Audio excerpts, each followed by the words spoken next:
Yeah, well, of course, we know that chronic pain is a major public health issue that affects all segments of the population.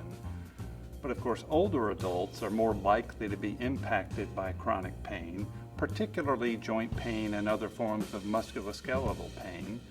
And in some studies, as much as 50% of the older population reports clinically significant pain. Those numbers go even higher in nursing home residents, where some studies show that as many as 80% of nursing home residents are reporting clinically significant pain. So pain is in fact a major problem in the older population, and given that the population, as we know, is aging, we need to be prepared to manage pain in this segment of the population.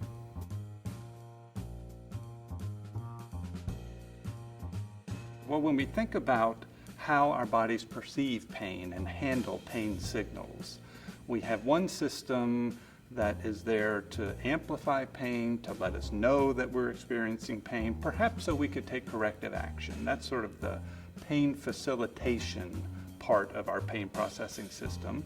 In balance with that, we have a pain inhibition system, and the job of that system is to diminish the amount of pain that we experience. In healthy, especially younger adults, those systems are in balance so that we can feel pain when we need to, but we can also control our own pain and move on with our lives. What we see as individuals age is we get better at increasing the pain and we get worse at decreasing the pain, which puts older adults at risk for experiencing higher levels of pain given the same type of injury or extent of injury.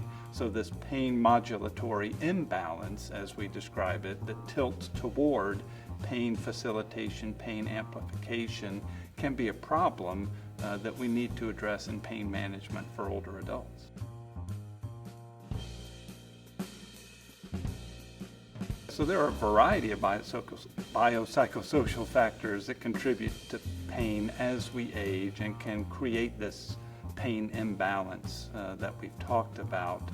From the more biological side, you think of things like systemic inflammation, which we know is increased in older adults. In fact, it's been termed inflammaging.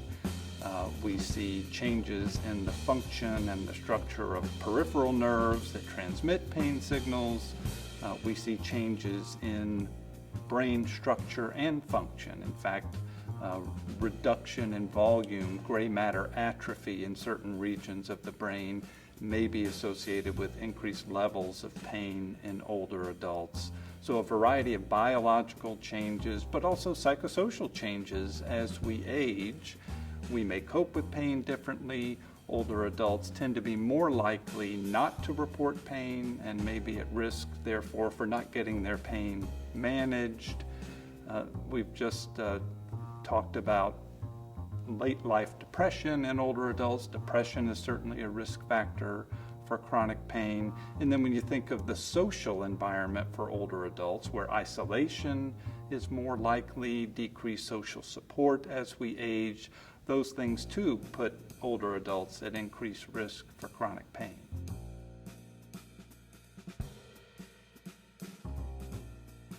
Well, we really need to think about pain in older adults from the biopsychosocial perspective. And if we're really going to understand pain in older adults, we need to think about all of the biological and psychosocial factors that are contributing.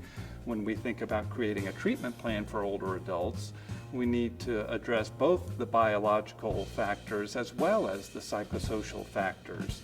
So that may include medical therapies or other types of invasive treatments, but also non-pharmacological therapies, exercise interventions, cognitive behavioral interventions, problem-solving interventions, even interventions directed toward having older adults increase their social engagement and seek out social support to help them manage their pain conditions. And the other thing we need to think about as providers is that assessment of pain in older adults may require more intensive probing, different types of pain scales, different questions about pain in order to really get the information we need about the person's pain so that we can develop treatments to help them manage the pain.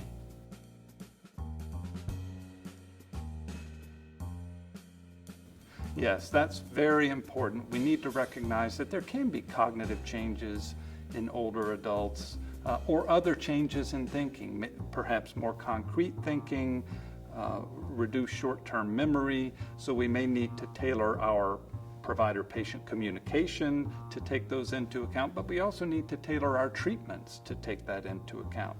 So if we're administering a very complex treatment regimen, that's more likely to be difficult for older adults to deal with.